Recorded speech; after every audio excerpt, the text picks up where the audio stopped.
Роман сабагы. Сабактын телевизиондук ыкмасын иштеп чыгаргандар.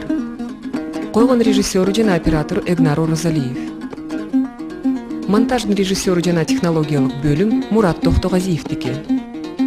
Сценарийдин автору жана долбоордун продюсери Мыктыбек Арстанбек. Бүгүн сиздер менен мен бир тема жөнүндө ой бөлүшөйүн деген ниетим бар. Хазрет Умар айтат, адамдын денесинде бир мүчө бар. Ал мүчөнүн башка денедегилерге караганда тазаланууга акысы көп дейт. Суроо. Ким айтат бул эмне деген мүчө? Бул ме. Адамдын тили. Хазрет Умар айтат, адамдын тили денесиндеги башка мүчөлөргө караганда тазаланууга көбүрөөк муктаж жана көбүрөөк акысы бар дейт. Себеби тилдин сөөгү жок, тил менен жакшылык кылсаң да болот, жамандык кылсаң да болот. Тилди каалаган жака бурсаң болот. Кыргызда сөз бар. Тил жаман болсо, баштын шору дейт. Жакшы тил болсо, жандын оозуру дейт.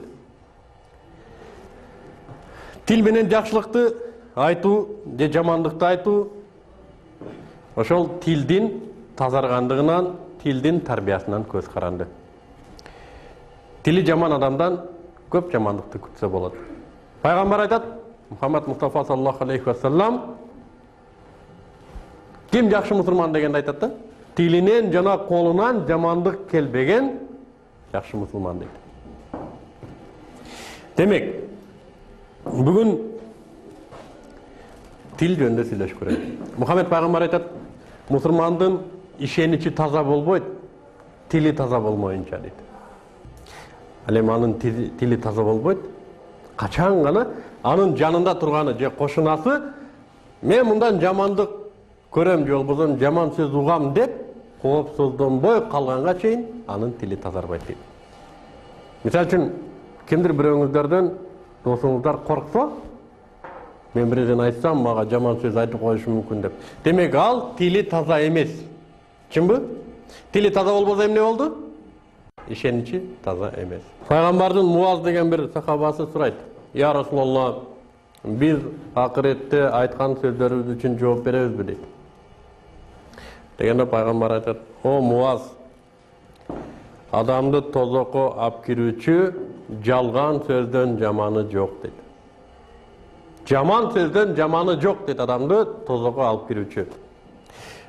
Сахабалар чогулуп отурган кезде пайгамбар айтат, досторум, каалайсыңар дейт, мен силерге өмүр бою жыйган сооңарды оруп тыштай турган чалгын айтып берейин дейт.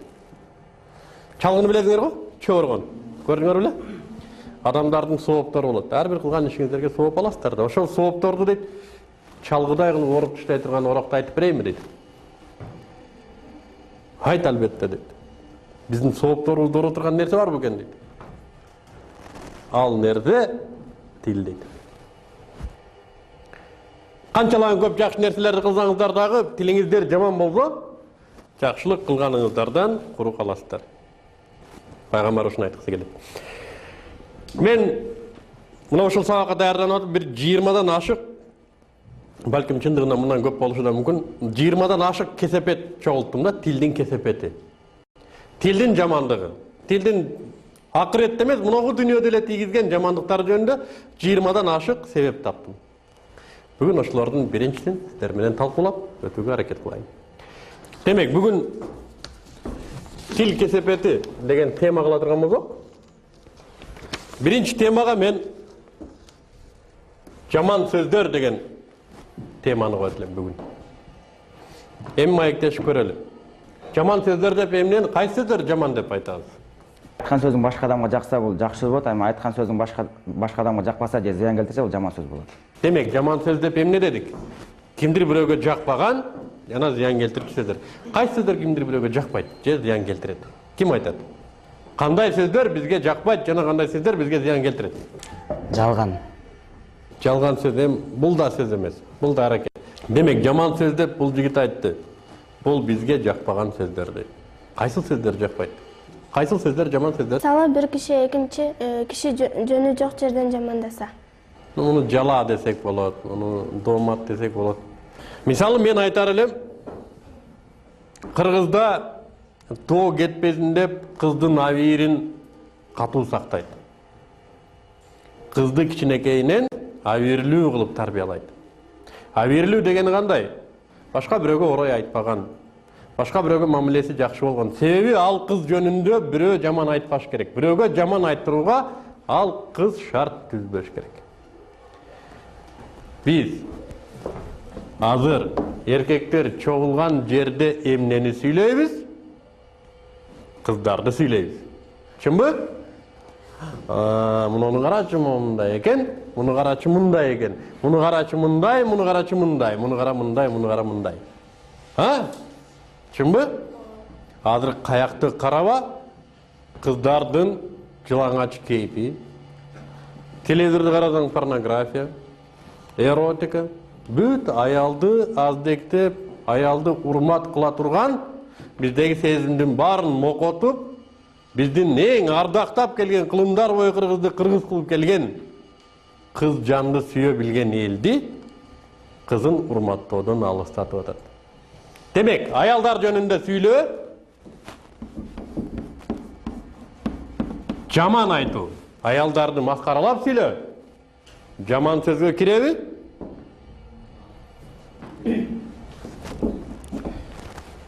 Илгери кыргыз миллион саптан турган, миллиондон саптан турган манас эпосын жаттап келген. Азыр бир телефонду жаттай албайт. Эмнеге? Ушинтип калдык. Биз эмне кылабыз? Ичебиз. Демек, Кудай Таалам өзү Куранда ичкиликке тыюу салып атат. А биз тыюу салынган нерсени ичкендигибиз аз келгенсип, дагы эмне кылабыз? Ал жөнүндө сүйлөйбүз. Чын той тоолордо билесиңер дейм, ата энеңиздер деле ошо, Айша таңыздардан деле да. Муногу өлө ичкенди билет экен дейт, Муногу деген момчу иште да мас болбоду. Муногу деген момундай арак экен. Өткөндө муногунун тоюнда момунча бөтөлкө арак ичилди. Ичимдиктин өзүн даңгазалап сүйлөө, тыюу салынган нерсени сүйлөө менен тең жана жаман сөздөргө кирет. Ичкилик жөнүндө сүйлөө. Ошондой эле Куранда кумарга тыюу салынган. Кумарды билесиңерби эмнеген? Карта ойнойт, чыгылып акчага же болбосо кандайдыр бир нерсени ортого коюп, ошого кумар менен ойноо, кумар оюну дейт да, билесиздерби, мына? Орусча азартный игры дейт. Буга да тыюу салынган, демек тыюу салынган нерсени даңгазалап сүйлөө, жаман сөз.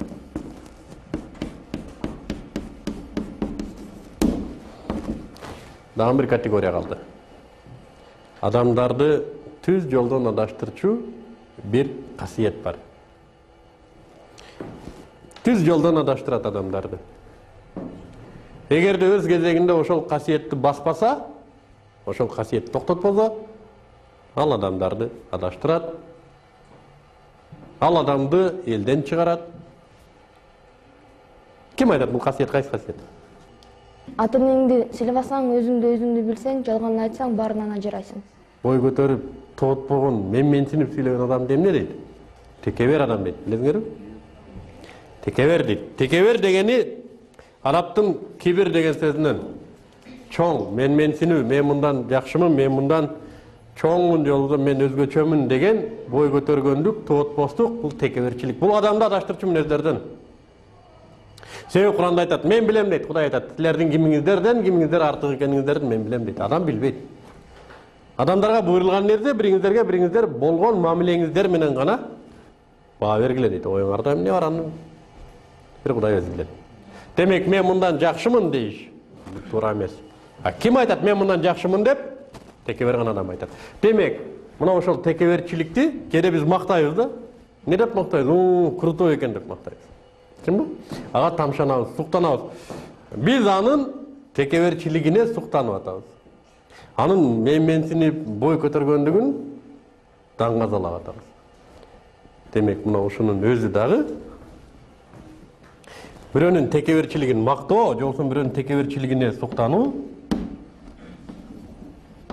Бул да жаман сөздөрдүн категориясына кирет. Демек, биздин аялдарыбыз, кыздарыбыз, энелерибиз жөнүндө жаман сүйлөгөнүбүздүн эмеси жаман? Сүйлөсөң сүйлөдүң да. Мен бирөөнүн кызы жөнүндө жаман сүйлөп койдум. Не болуп кетти андан? Жок. Эгер мен жаман сүйлөсөм, бул жаман сүйлөсө, тиги жаман сүйлөсө, бул жаман сүйлөсө, эртең элдин баардыгы жаман сүйлөгөнгө үйрөнсөм не болот? Биздин дагы энелерибиз, биздин дагы кыздарыбыз, карындаштарыбыз жаман сүйлөгөн сөзгө илинип калат. Жаман сөз кыздын абийирин, аброюн пас кылат, анын келечегине доо кетирет. Демек, аялдар жөнүндө жаман сүйлөө, жаман сөз. Тегил аял жөнүндө сүйлөгөн өзү туура эмес. Ичкилик. Мен сүйлөсөң сүйлөп койдуң да ичкилик эмне болуп турам? Рекламадан деле берип атпайбы деген түкмүнтү, а? Азыр мындай балдар айтат, любой рекламаны жана. Берсе берип атат да. Жок. Демек, жаман нерсени, тыюу салган нерсени даңгазалоо, бул ошо тыюу салган нерсени кылган менен бир. Буга да болбойт. Бул дагы жаман сөзгө кирет. Кумар оюндары деле ошондой. Жана биз айттык, текеберчилик. Колдон келсе, текеберчилик ар биринин адамдын өзүндө бар. Өзүңдүн текеберчилигиңди жеңе билсең, башка бир текеберди көрсөң аяп каласың. Байкуш, муну дагы эле текеберленип жүргөн турбайбы? Бул дагы эле билбейт өзүнүн ким экендигин деп. Адамдын жакшысы бой көтөргөндө эмес, бой көтөргөн адамды сиңдире билгенде. Өткөн сабактарда сүйлөштүк беле? Ачуусу келгенде кантип басууну. Эсиңердеби? Текебер адам ачуусун баса албайт, чынбы? Тарбия көргөн адам не кылат? Кечирет. Эмне үчүн кечирет? Себеп Кудай Таалам өзү айтат. Менин кечиримимди кааласаңыздар деп, сиздер да кечире билгиле дейт. Демек, биз бирөөнү кечиргенди билбесек, биз Кудайдын кечириминен үмүт кылбашыбыз керек. Неге бизди кечириш керек Кудай? Биз күндө миллион күнөө кылабыз, ал эми биз бирөөнү кечирбейбиз. Демек, текеберчиликтин өзгөчөлүгү кечире билбегендигинде. Эмне үчүн биз дагы текеберчиликти жаман көрөбүз? Ким айтат? Сөздөрдү өзгөртөт. Дагы текеберчиликтин эң коркунучтуу жери эмнеде? Мейли бирөө бой көтөрүп там крутизна болуп жүрө берсин, мейли деп коем. Зоопаркта карагандай карап деле коебуз, мейли. Эмнеге биз аны тарбиялашыбыз керек? Эмне үчүн? Эмне коркунучу бар анын? Урушту биринчи баштаган. Элестеткиле, бой көтөргөн деловой адам эмне коркунучу бар бизге? Ал өзүнөн алсызыраак бирөөнүн акысын бузушу мүмкүн. Чынбы? Бирөөнүн укугун тебелеш мүмкүн. Бирөөгө зулумдук кылышы мүмкүн. Мына ошон үчүн текеберчилик начар мүнөздөргө кирет. Ошон үчүн текеберчиликтин өзүн мактоо, аны даңгазалоо жаман сөздөр категориясына кирет экен.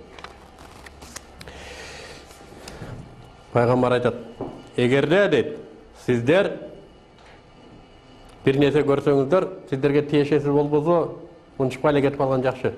Мусулман адам өзүнө тиешеси болбогон ишке кийлигишпейт. Бирок кимдир бирөөнүн укугу бузулуп жаткан жерде, мусулмандын укугу бузулуп жаткан жерде кийлигишүүгө сөзсүз милдеттүү. Укугу бузулду деп, ошо текеберчиликтен, башка бирөөнүн тарбиясыздыгынан биздин укугубуз бузулганын айтат.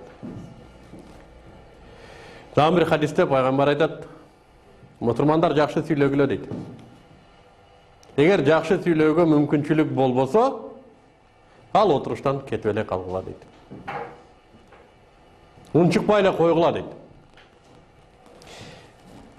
Жакшы сүйлөгүлө дегени